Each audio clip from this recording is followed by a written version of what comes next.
Today, I'm very happy to be joined by a nationally recognized soccer broadcaster. He was part of Fox's World Cup coverage in 2018, a former professional soccer player and current play-by-play announcer for the Houston Dynamo, Glenn Davis. Thank you so much for joining. How you're doing? Manev, I'm doing great. I was waiting for the call when I got to do an interview with you, so I'm very excited. Yeah, I appreciate the kind words and so glad that we're able to do this interview. Of course, the World Cup has been going on, and super amazing semifinal yesterday between Argentina, Croatia. Got lots of buildup, and in 2018, Croatia obviously beat them, but huge 3-0 win for Argentina yesterday. Lionel Messi was looking absolutely fantastic. Had a goal on the penalty kick and a great assist in the 69th minute as well, and he really stepped up in that moment. I mean, what do you think Argentina did really well that they were able to have, I guess, so much success yesterday? So a couple of things, it's been an interesting journey for Argentina in the World Cup, because if we go back to the group stages, we remember that in game 2 against Mexico, they were on the verge of being eliminated, right? And Mexico has usually produced good games against Argentina. They got very defensive under Tata Martino. So they were allowed to live and breathe again. And Messi himself has alluded to the fact that the Saudi Arabia loss was actually a healthy thing so far in this World Cup. But specifically to Croatia, I think they recognized moments to attack. They recognized in transition when to break forward. They certainly were not afraid to concede a little bit of possession to Croatia, which is a good possession team, and did what they did in dismantling Brazil. But I just think an overall collective effort from them, obviously spearheaded by Messi. This is supposedly his World Cup, right? This is his World Cup moment. He's stepping up to the plate. He's gotten a great connection with Julian Alvarez as well. And the rest of the team just looks really sharp and confident in this moment. But just to live up to it against Croatia, I think if we're really being fair and honest here, I think this was a bit of a fatigued Croatia going into this game, having played 2 games where they had extra time. Yeah, I agree with that. And, Julian Alvarez was really incredible yesterday as well. Argentina's, they're in the final once again. They're there in 2014, and, we'll see if they can get it done this time. And, you mentioned it was a, rough start for them losing to Saudi, but I mean, they haven't looked back since. 2-0 over Poland and Mexico, and 2-1 over Australia, and then they got it done in penalty kicks versus the Dutch. And I think it would be so awesome, I think, for so many fans of Messi, all over the world, to see him if he can get it done on Sunday. I mean, did you ever have any doubt in Argentina after the Saudi Arabia loss? Sure. I think a lot of people did. I think their own countrymen did. I think, this is an interesting tournament because it determines who's the best team in the world for 4 years. And, as you go through it, you see the journey and you look at singular games, and your opinion of the team might change.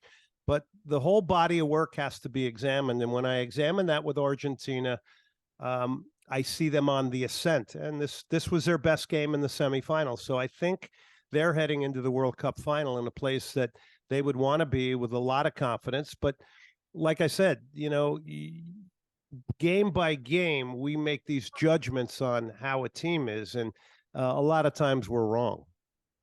Yeah, I mean, they definitely have been stepping up. They played, better, and 3-0 win is pretty impressive. And Messi tied for first in the Golden Boot, 5 goals, and also tied for first in assists, had 3 assists as well. And France versus Morocco is today. We are recording before that semifinal, but I think it's going to be a really interesting game to see. Morocco hasn't even lost a game yet, which I think is very, very impressive. I mean, and on the other hand, France, they beat England. Harry Kane, he missed a huge penalty, but the defending champs are in a really good position.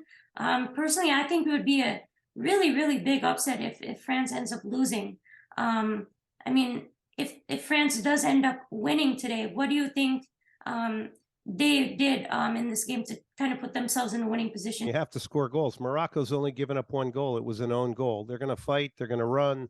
They're well organized. There's a lot of self-belief coming down from the manager to the players. This is all very, very evident. You see it in the way that they play. They're a transition-based team that defends in a lower block.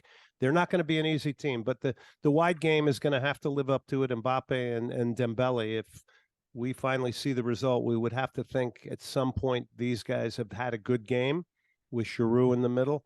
But you know, France has been an amazing story. That would set up a World Cup final that everybody would like. Mbappe against Lionel Messi. France going for a second consecutive World Cup title.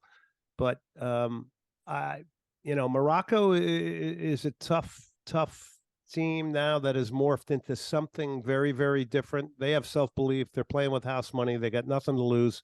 And, you know, at the end of the day, I know we're recording this before the game. I'm going to say, though, that France will win this game and advance to the World Cup final. Yeah, that's I think many people are going to be picking France, but I think Morocco is just such a great story. They were ranked number 22 before the World Cup. They were placed into Group F, and that had Belgium, you had Croatia as well. They beat Belgium 2-0. I thought that was very, very impressive. And then in this round of 16, they beat number 7 Spain. I mean, they've been beating these really, really good teams, and you beat Portugal 1-0 in the quarterfinals, and they haven't lost yet.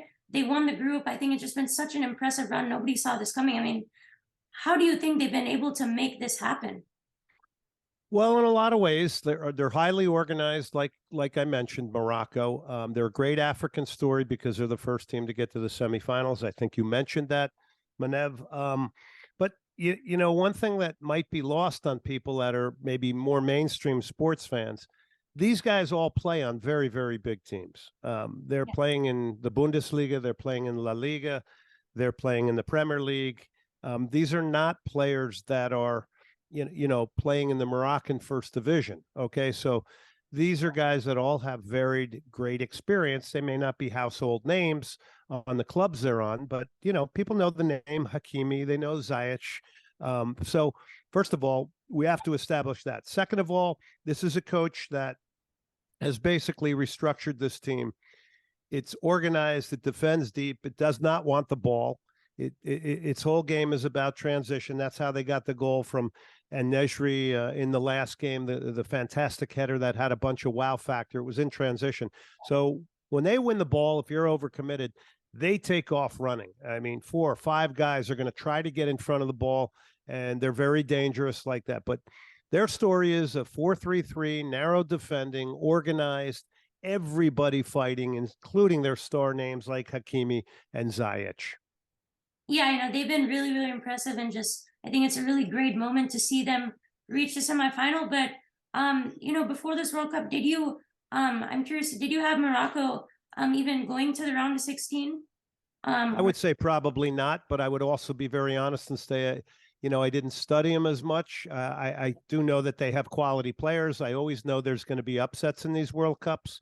I think, one real secret we can always say is every 4 years we can say, okay, expect the unexpected, because it always happens. So, on one hand, did I see them going through? No. Did I think Belgium was going to be as bad as they were? No.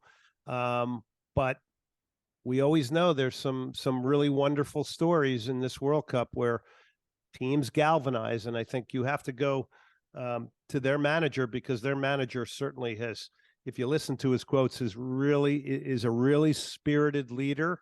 I think their emotional control has been excellent as well. That has been a really big key for them. Yeah, for sure, definitely. And if you were to if France, for example, if they were to, I guess, make the final, between Argentina and France, who do you think would, I guess, have the advantage? Ooh, that's a really tough call. I think, like we have seen in this tournament, these games come down in most cases to a single play, a single moment, a single decision, good or bad. When you have the quality of players that would be on the field, if in fact it is France against Argentina, you have a number of game breakers, individuals that can change the game on their own. And that's what a lot of these very, very good teams don't have, are people that can change the game for you, or more of an abundance of them, like the Frances of the world and the Argentinas of the world have. France is pretty amazing. No N'Golo Kante, no Paul Pogba, and no Karim Benzema. And here they are on the brink of getting into the final at the time we're doing this interview. Just tells you the immense, incredible depth that they have. I mean, anybody who would lose 3 starters like that, you would say, that's the end of our World Cup. But then you get an Olivier Giroud, who might not have even had the minutes he's having right now, who has now set the all-time goal scoring record for France. So the depth, Deschamps, the knowledge, it's his third cycle. It's pretty, awe-inspiring to see the amount of riches from a personnel standpoint and roster that France has. And I would say the same thing for Argentina. Yeah, I've been really impressed with France. In 2018, of course, they won, and you had 19-year-old Kylian Mbappe, and now he's 23. He's become a soccer icon, and he's tied for Messi in the Golden Boot race with 5 goals, and Antoine Griezmann 3 assists, and Olivier Giroud 4 goals. He's been really, really great. I mean, they have so many guys who can, make that game-winning play. I mean, Mbappe is so young. I mean, I'm still, I'm not, I would say, a huge soccer expert. I'm still trying to get into the game a little bit more, but do you think Mbappe could end up being better than, I don't know, like a Messi or Ronaldo at some point? Because he's already won a World Cup. Do you think people would consider him in that, I guess, tier? Oh yeah. I think he's certainly in the upper echelon now. I mean, he still has a long career in front of him. I mean, Messi's 35, Ronaldo's 37. That's a different thing. But I just want to go back to something you said, which was very astute. Antoine Griezmann has been a big part of this French national team in this World Cup because he's been asked to do a differing role as a playmaker behind the front runners, and that has worked out extremely well. And I have really been impressed with Antoine Griezmann and what he has done. But yes, Mbappe is clearly in the top 3 world stars right now. He's young. He's the future. The Messis of the world and the Ronaldos of the world are now going to be moving aside, and the new set of stars will now, Julian Alvarez. Here's another one. We're introducing a lot of these really young, talented guys to the world in this World Cup, and that's the other beautiful thing about this platform. I mean, there's no bigger shop window in the entire world of sports than the World Cup. Yeah, 100% agree. And, so impressed with Mbappe, and obviously Griezmann's been incredible in setting them up and putting them in this position.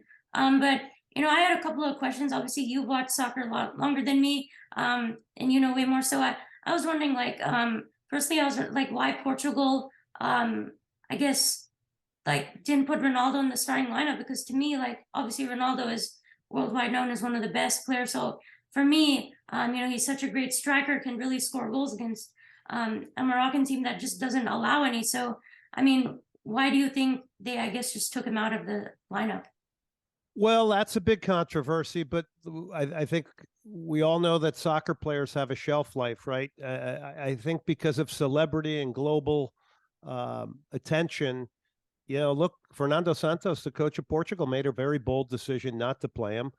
In comes Gonzalo Ramos, hits for a hat trick. He's the future of Portugal.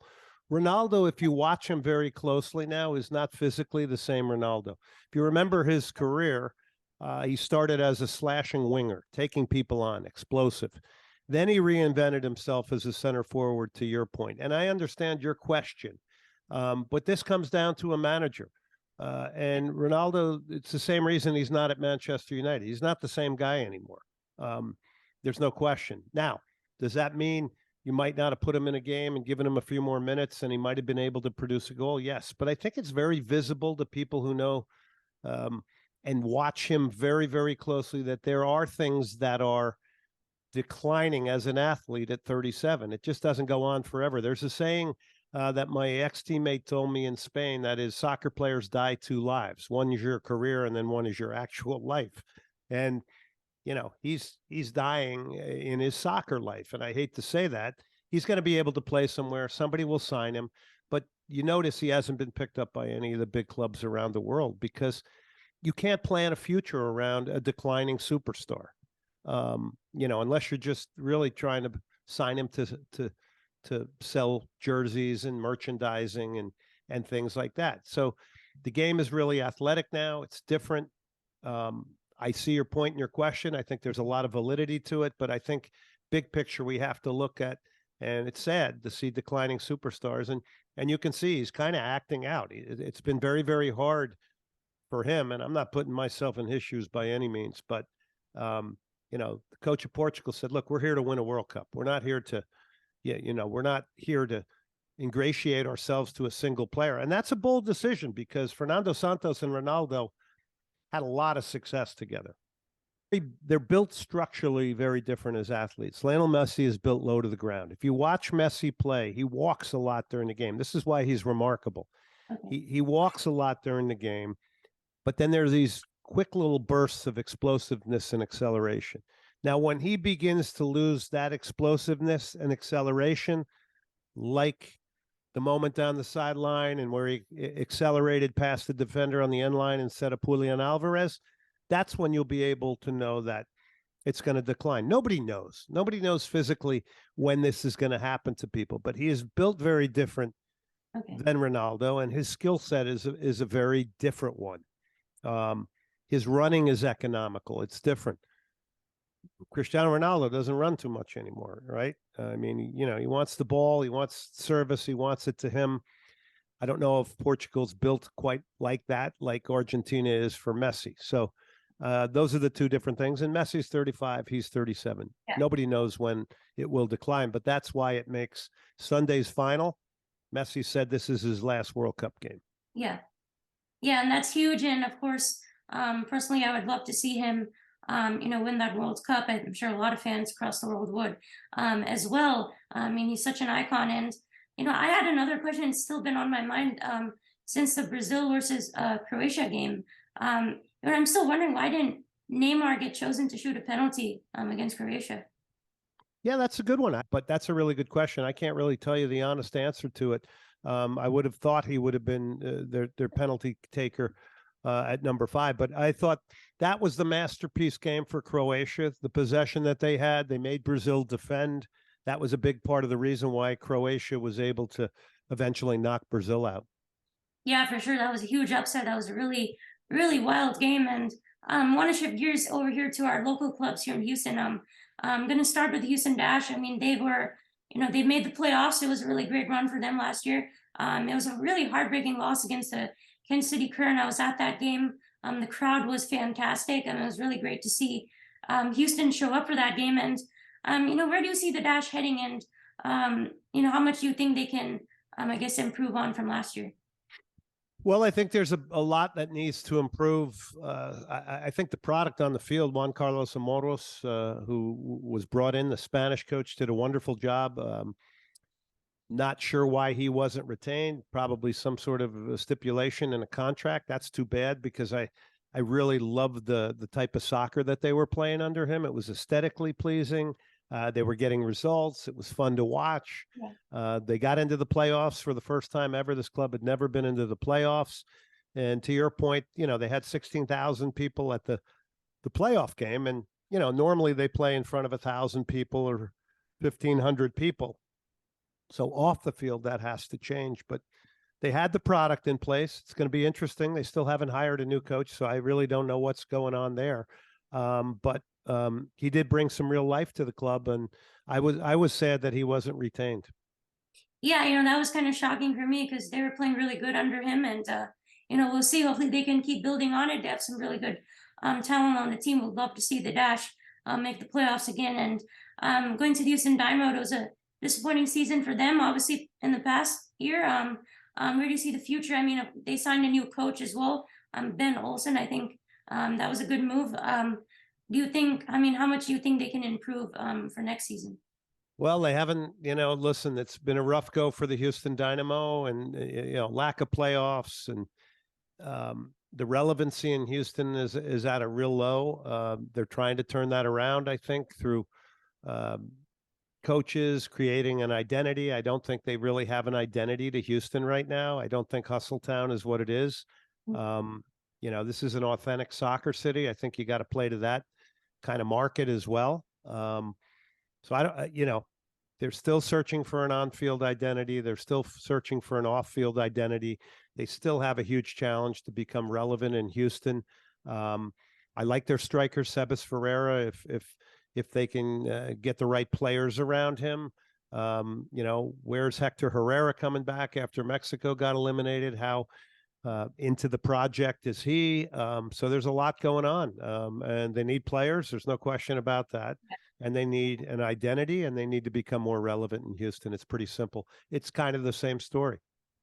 Yeah, 100% agree. And I, definitely would love to see the Dynamo try and gain more relevance because, I'd love to see some good soccer teams here. And, here in the US, I mean, people are, of course, like getting into soccer, but I'd love to see more people, I guess, watch the World Cup and, watch soccer. So, what would your message be to, I guess, people who, like, I guess, don't really care too much about soccer? How would you, I guess, try and introduce them to the game more? That is a great question, and that's a lot of the reason why, as an ex-professional soccer player and working in the youth community with the youth club, that I transitioned into radio and 25 years of TV and all this, because I did want to try to grow the game. I don't think you force feed people. First of all, this World Cup is getting tremendous ratings. We're in a country that people have to remember always has three other traditional sports before we even get into lifestyle and all the other opportunities to do things that we have as people in this country. The trick is to get into the mainstream more. Every 4 years, you get that opportunity with the World Cup, but you got to take it to the people. You can in Houston when it comes to the MLS product. You can't fool people. If you want to get the authentic soccer fan that's here from around the world, whether it's South America, Central America, Mexico, Europe, Asia, you can't fool people. You have to get a good product out there. You have to be genuine. You have to be authentic. You have to be trusted. This is a lot of work that the Dynamo have in front of them to regain the trust of the soccer community. But as far as just exposing people to it, there's plenty of people that are involved with it. Yeah. If you're mainstream media now, TV and radio, and you're in Houston, you want viewers and listeners, right? And if you show an inclination and a respect to the sport of soccer, you can get them. I know my station, ESPN 97.5, where I have Soccer Matters, and I've got a great sponsor in John Daspit. I know that we have helped introduce a lot of people to the sport through that radio show, and that doesn't happen without a great sponsor, and that doesn't happen without an ownership group in Gow Media that supports soccer and supports myself with the show. So I'm really lucky and fortunate from that standpoint. But soccer's arrived in America. Our national team is only going to get better with players playing all over the world in big leagues where we can watch them every weekend. So I don't think it's dire at all. I think it's actually very positive, and every World Cup you get is just another ability to expose more people to it. And you know what? There's so many choices for people. I don't have any, if somebody doesn't like soccer, that's okay. There's plenty of people that do, and there's different strokes for different folks. And you don't see people bashing the game anymore because there's just too much respect for the athletes, the play, the degree of difficulty, and all the things that come with the game. Yeah, 100% agree, and really excited for the World Cup. In North America, there are going to be some games here in Houston as well. So that's going to be pretty exciting for just the U.S. to continue to grow the game. And the men's national team was really impressed with them. They made it to the round of 16. It was good to see that. Christian Pulisic had a great goal as well against Iran. I thought it was a good step to see. You want to see them in the next World Cup take the next step further. Obviously, a super young team, and I think they're pretty exciting to watch. I guess what really stood out to you the most about this run that they had at the World Cup? Yeah, I think a couple of things, and I think you've said it. I love the young chemistry of that team.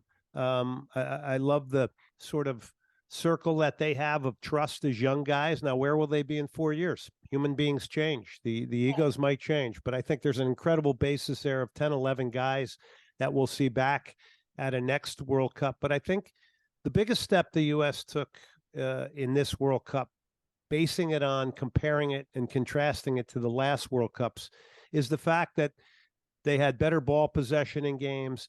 They were more proactive in going after teams and dictating to teams, as opposed to sitting back, absorbing, and the Cavalier spirit being the basis of what we did. Now, we had really good starts to first halves. The first 45 minutes in all the group games were exceptional. We tailed off in 2 out of the 3 second halves. So you have to ask yourself, did we push a little bit too much, right? Under Greg Berhalter in those early games. But the way we outplayed England in that game, despite not scoring a game-winning goal, I mean, that's a measuring stick to me. These are things that have never happened with our national team before. that we have to, as much as we're disappointed that we didn't do better against the Netherlands and advance in a game that I think was winnable. Yeah. We have shown some things that we have never seen in a World Cup, from simply, the pressing play, the aggression, the better ball possession to control games. These are things we have never seen before. Now, there's obvious things that have to be improved.